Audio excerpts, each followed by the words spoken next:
শ্ৰদ্ধাৰ অসমবাসী ৰাইজ, আজি লকডাউনৰ মাজতেই আমি লখিমপুৰৰ বচা গাঁৱৰ পৰা আপোনালোকক আমি এটা বিশেষ আপোনালোকৰ সুখবৰ জনাই আছোঁ।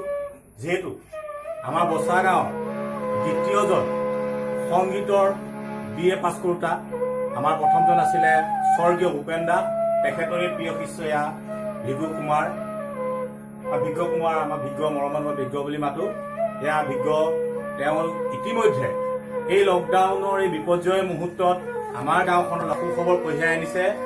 তেখেতে আজি আমাৰ গাঁওখনৰ কাৰণে এই সংগীতত ডিগ্ৰী কৰিছে, কমপ্লিট কৰিছে। সেই ড্ৰামেটিক ৰিল সমাজ চেনেলৰ তৰফৰ পৰা আমি তেওঁক পুষ্প আদৰণি জনাবলৈ আহিছোঁ।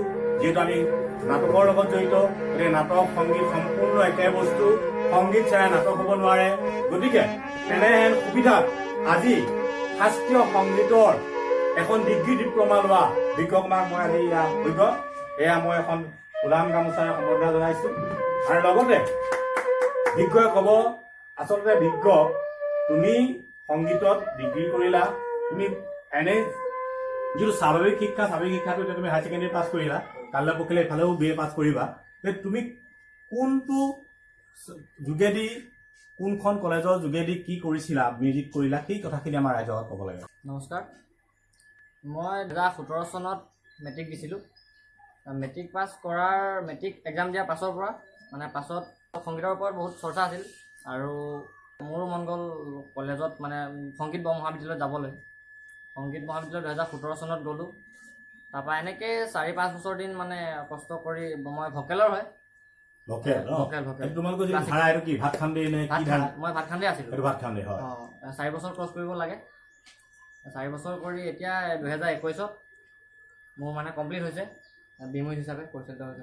ধন্যবাদ ৰাইজ, আপোনালোকে বুজি পালে চাগে। অসমবাসী ৰাইজলৈ আমি তেওঁক হৈ আশীৰ্বাদ কৰিবৰ কাৰণে অনুৰোধ জনাইছোঁ ড্ৰামেটিক ৰিল সমাজ চেনেলৰ তৰফৰ পৰা। লগতে তেওঁলৈ আমি সম্পূৰ্ণৰূপে আমাৰ পৰা চিৰ অভিনন্দন জনাইছোঁ। যিহেতু ইয়াত এটা সংগীতৰ পৰিৱেশ সৃষ্টি হৈ আছে। আপোনালোকে দেখিছে এয়া সোণমণি গুৱাহাটীতে কি প্ৰশিক্ষণ লৈয়ে আছে। এয়া আপোনাৰ সংগীতৰ ওপৰত যিহেতু দীপক শৰ্মা ছাৰৰ লগত কৰি আছে। এয়া ভাইটিহঁতো সংগীতৰ অনুগামী, তেওঁলোকেও ইয়াতে চৰ্চা কৰি আছে। এনেকুৱা এটা মুহূৰ্ত পাই মই অতি আনন্দিত হ'লোঁ।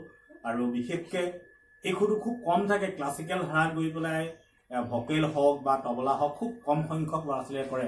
আপোনালোকে অতি গৌৰৱেৰে জনাব পাৰোঁ, হয়তো প্ৰতি বছৰে বিভিন্ন আমাৰ শিক্ষা বিভাগত BA পাছ কৰা সংখ্যা হয়তো 100ৰ পৰা 200 নহ'লে 50জন থাকিব পাৰে গাঁৱত, কিন্তু হয়তো 50 বছৰ পিছতহে এজন আচলতে সংগীত বা তবলাত এনেকুৱা ধৰণৰ ডিগ্ৰীধাৰী এজন ওলায়। গতিকে আমাৰ গাঁৱত মই জনাৰ পৰা এতিয়ালৈকে মই জাষ্ট 39 বছৰত ভৰি দিলে। 39 বছৰত কিন্তু প্ৰথমজন ভূপেন দাস পাইছিলোঁ, প্ৰয়াত ভূপেন দাস।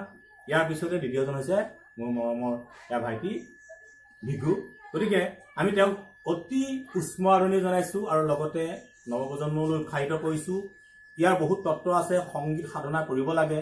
গতিকে তুমি ভৱিষ্যতে কিবা ভাবিছা নেকি, MUs কৰাৰ কথা ভাবিছা নেকি? ভৱিষ্যতে আমাৰ কলেজখন এতিয়া আমাৰ ইয়াত বিশেষকৈ এডমিশ্যন কৰিবলৈ এডমিছটো নাই। আমাৰ লখিমপুৰ কলেজ গুৱাহাটী যাব লাগিব চাগে। গুৱাহাটীত আছে আৰু প্ৰায় যদি মই এবছৰ ৰখি দিওঁ মই ইয়াতে এডমিশ্যন ল'ব পাৰিম, আপগ্ৰেড হ'ব। তাৰমানে অহা এবছৰ পিছৰ পৰা MUsৰ কাৰণে সুবিধাখিনি আহি আছে। যেনেধৰণে আমি BA, আমি যেনেকৈ BA কৰোঁ, BA কৰাৰ পিছত MA কাৰণে যেনেকৈ আমি ইউনিভাৰ্চিটি যাব লাগে, ঠিক তেনেকৈ এই ইউনিভাৰ্চিটিৰ সুবিধাখিনি লখিমপুৰত অহা বছৰ আহিব। কিন্তু অতি আনন্দৰ কথা, যিহেতু বিজ্ঞ দেউতাক কৃষ্ণ দাস, তেখেতে খুব কষ্ট কৰি গাঁৱৰ তেওঁ ঢুলীয়া আছিল এটা সময়ত, আমি তেওঁক ঢুলীয়া হিচাপে চিনি পাওঁ। গতিকে হয়তো তেজত আহিছে, মাকো বিহুৰ লগত জড়িত। গতিকে মাক দেউতাকৰ যিটো তেজতো আহিব পাৰে। আজি ইমান কষ্টৰে গাঁওখনৰ পৰা গৈ, বিশেষকৈ মই বুজি পাওঁ ইয়াৰ পৰা টাউনত গৈ কেনেধৰণে সংগীত চৰ্চা কৰিব লাগে। ইয়াত অভাৱনাটো নথকা নহয়, ইয়াৰ মাজত কৰিছে। গতিকে আমি উৎসাহিত কৰিছোঁ নৱপ্ৰজন্মক এনেধৰণে ক্লাছিকেল ধাৰাটো লওক।